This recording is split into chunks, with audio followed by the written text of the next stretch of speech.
La disparition d'Émile, 2 ans et demi, pourrait-elle être liée à des mésententes au sein de sa famille? Depuis près d'une semaine, le petit garçon est activement recherché dans la commune du Haut-Vernay, où habitent ses grands-parents, et ses alentours. Mais aucun indice ni aucune trace de l'enfant n'a pour l'heure été trouvé, et les enquêteurs se trouvent face à un océan d'interrogations.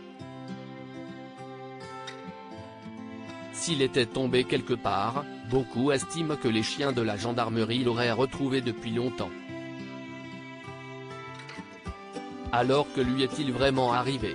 Dans le Figaro de ce vendredi 14 juillet, des habitants qui se sont retrouvés au seul hôtel-restaurant de la commune cherchent une explication tangible.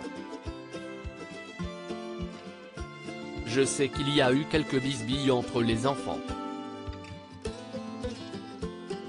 lance timidement René, un retraité. Ces différends familiaux auraient-ils quelque chose à voir avec la mystérieuse disparition d'Émile?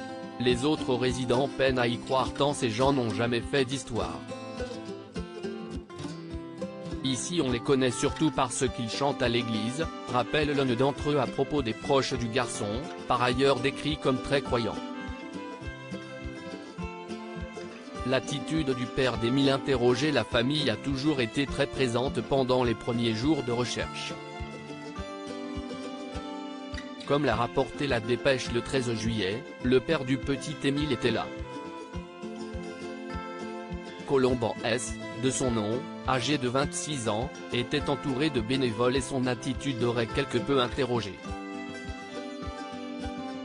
En effet, nos confrères ont partagé l'avis d'un volontaire qui l'a croisé et été marqué par sa tenue, relativement chic malgré les circonstances. Il était très bien habillé, ce qui nous a un peu surpris.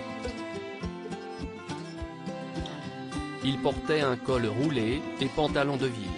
Il a ensuite évoqué le comportement du jeune papa, il était très autoritaire et haussait le ton rapidement pour réprimander des gens qui n'avaient pas, selon lui, la bonne attitude.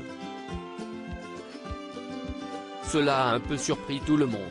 Au Haut-Vernay, dont les maisons ont été fouillées de fond en comble par les enquêteurs, on préfère croire que le petit garçon s'est égaré plutôt que d'imaginer qu'un adulte soit impliqué dans sa disparition.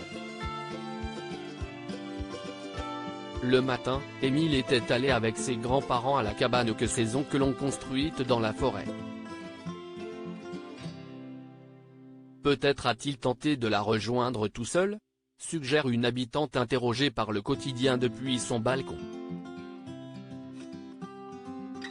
Mais comment expliquer l'absence totale de traces de celui qui n'est encore qu'un bébé sur les chemins aux alentours du village? La cellule d'investigation nationale déployée depuis quelques heures permettra peut-être de découvrir un indice déterminant. Crédit photo, capture d'écran TF1.